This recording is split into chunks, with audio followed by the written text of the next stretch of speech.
The Liberation of Sundrian City by Andrew Lewis. Chapter 2. What I Saw. It had been a difficult week for Linus Smith. His father, Henry Smith, had insisted that the iron smelts must be reset and the workplace thoroughly cleaned before he could enjoy his day off, a task that had taken Linus until nearly midday. Now, as he wandered through the town, his limbs ached and the bottoms of his feet stung with each step along the hard stone street. He was certain that no other 13-year-old worked as hard as he did, and it seemed greatly unfair to Linus that he'd been forced to work on the morning of the day of rest. He wondered if that was even allowed. After a solid week of work, surely the very least his father could permit was a full day of rest. But alas, not much could be done about this, for his father was a cruel man and would not hesitate to punish defiance in his only child in a violent way. Linus knew this all too well. When the morning's work was finally complete and he was allowed to leave, his father pulled him aside and told him, "By your age, I was revolutionizing the arrow crafting industry, surpassing even my father's abilities." Linus had heard this story many times before, but this morning it was told in the context of bitter disappointment. "It's in our blood, son. I just don't know what went wrong with you." For as long as he could remember, he had done nothing but disappoint his father. Too short, too weak, too clumsy, not focused. The list went on and on. But for now, for the remainder of this afternoon, Linus didn't have to think about that. He had a few hours of freedom and he intended to enjoy every second. And so, Linus did the very same thing that he and indeed the majority of the town alike always did on the rest day afternoon. He headed to the pit for the weekly entertainment.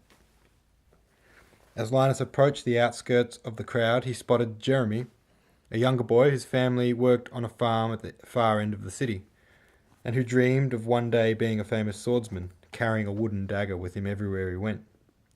He was looking for a break in the crowd where he could squeeze through, but was apparently a little apprehensive to try. "Hello, Jeremy," said Linus. "Hiya, Linus," his round face beamed. "Can't get through," he added happily, gesturing at the tight crowd. "That's okay, follow me," said Linus, and he walked forth and breached the solid line of people with no hesitation. True, he did not live up to his father's definition of strong. "You've got your mother's arms," he would often chide. But his slender arms still held some strength, enough at least to push through a crowd of people. "Watch for unsheathed daggers," he called back to Jeremy, who was trailing behind, clutching the back hem of Linus's shirt so as not to lose him in the crowd. As they joined the children sitting along the lip of the pit, at the very front of the crowd, Linus wondered whether he might be too old to sit up the front with the children. Recently, this thought had crossed his mind every time he came to the pit, but he decided that today was not the day that he would join the adults who stood behind them. Sitting on the hard cobblestone ground at the very front was the best view of the show, and he wasn't quite ready to relinquish the privilege. "It's got to be Mott today, because Remy's back," said Jeremy. "They always put on the best shows right after Remy returns, and Mott is the best elephant."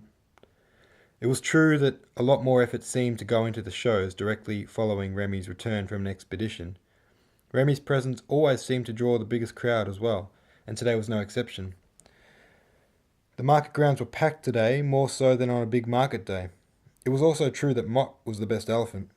Of the 5 war elephants that Linus had seen during all the rest day shows he could recall, Mott was the biggest and meanest, a towering black monster with strength unmatched by any other. Truly the alpha male of the herd. "I hope so," Linus replied. "Mott's my favourite."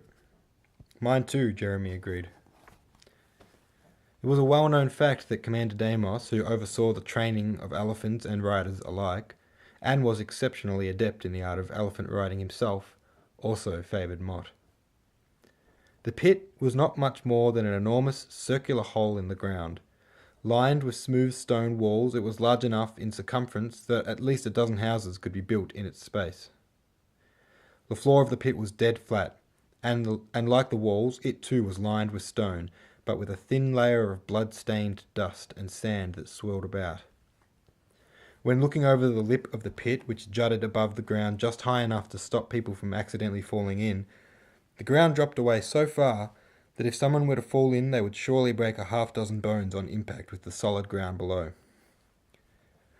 At the far end of the pit, opposite where Linus sat, there was an immense grandstand reserved for the Emperor and his guests. It was made of smooth, marbled stone, which followed the curve of the pit. Along the bottom rows sat the friends and associates of the palace and a select few of its finest staff, as well as plenty of guards. Top row and centre was a large throne, Emperor Frigg's spot. On either side of his throne were two slightly smaller and slightly less grandiose chairs, reserved for both the Emperor's daughter, Princess Robin, and his wizard, High Lord Ramil Colwich. Although both of these chairs were occupied today, recently they had remained empty at each show, leaving just the Emperor to sit, although flanked by his guards, quite alone. But the absence of his daughter and wizard didn't seem to hinder his glee at all. The Emperor still thoroughly enjoyed every show, alone or with company all the same, and never hesitated to cheer loudly between mouthfuls of ham off the bone and deep swallows of wine.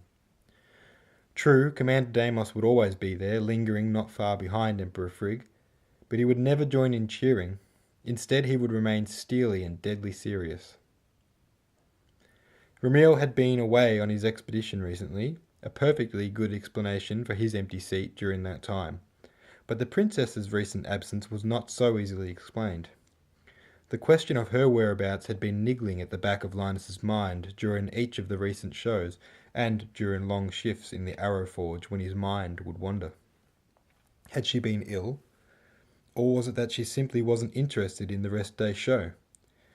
She never really looked overly enthusiastic during the proceedings, and Linus supposed that it was understandable if executions weren't everybody's thing. Still, he was glad to see that she was in attendance today, and contented to think that when the proceedings started, he would begin stealing sneaky glances at her from afar, his face hidden among 1,000 others. After trying and succeeding at taking his mind away from the princess, Linus found himself gazing thoughtlessly at the palace, which arched beautifully and vast in the background behind the Emperor's grandstand, and the unending mountain which stretched far into the sky behind that, dwarfing the palace in both size and beauty, when he overheard a conversation much more interesting than his thoughts. "It's true, I saw it. He killed a man with his thunder sword." It was a teenage boy named Tanner who spoke, a boy who lived not far from Linus in the Emperor's special residencies. "An ambush it was, 4 men, and Commander Deimos killed 2 of them like it was nothing at all.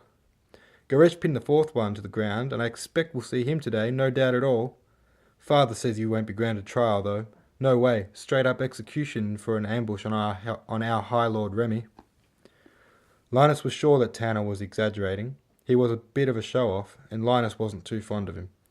Still, he was intrigued and wanted to hear more, so he asked Tanner a little too eagerly, "What happened? Could you tell me the story?" And Tanner obliged. "Well, it all started yesterday morning. I was at the well fetching water for the dyeing tubs." The Tanner's family made fine clothing for a living, the finest in the city, hence they lived in the Emperor's special residencies. As Tanner spoke, Linus was a little annoyed to realize he was wearing a shirt made by a Tanner's family. "And I saw what I thought was a purple cloud, drifting among the other clouds. That's when I realized," he paused for effect, a true raconteur. "I realized it was Remy's signal.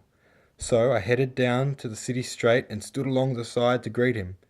By the time Remy had reached us, heaps more people had gathered. Then, just as Remy was passing, well, you wouldn't believe what I saw." Tanner continued to tell the story, pausing in all the right places and embellishing without faltering. He didn't stop talking until he had recalled all of the previous morning's events, which were as follows. Remy's carriage passed through the crowd, slowly making its way to the palace. Remy sat on top, greeting his loyal townsfolk and waving merrily. Suddenly, from up ahead, a hooded figure broke from the crowd and knelt square in the centre of the road. From his loose black cloak he drew a bow and fired a single arrow in one swift motion. It was aimed at Goresh's head, and would have found its target if Goresh hadn't ducked instinctively. Instead, it hit the wooden board between Ramil's feet. At once, Goresh started hastily clawing at the harness around his waist, desperately trying to free himself, and Ramil turned and started digging through his travel pack frantically.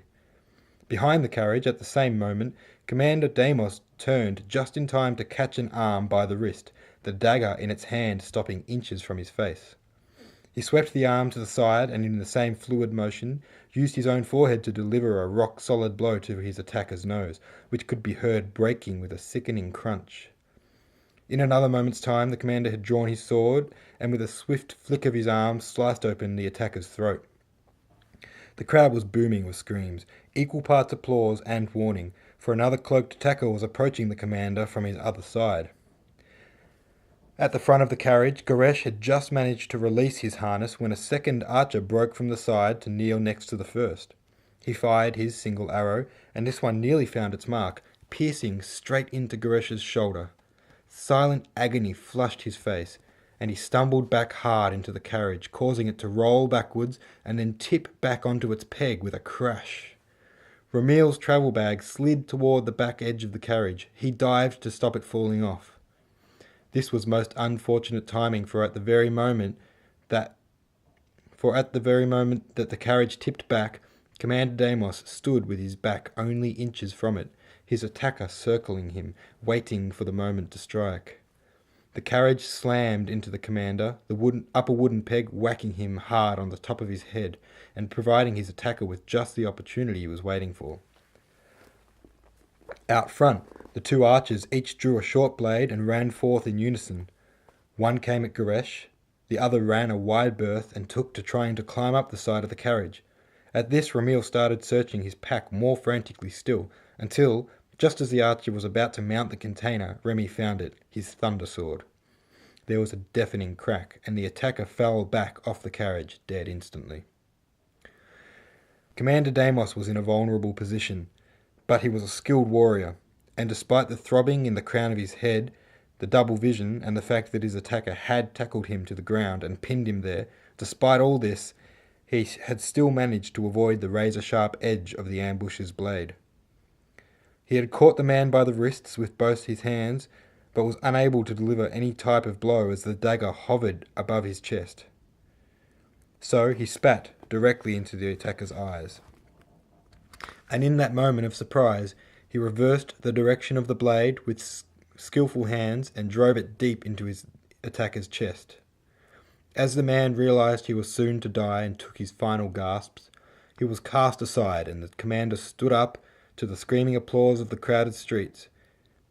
He brushed himself off and went to check on the others, without so much as a backward glance at his dying enemy.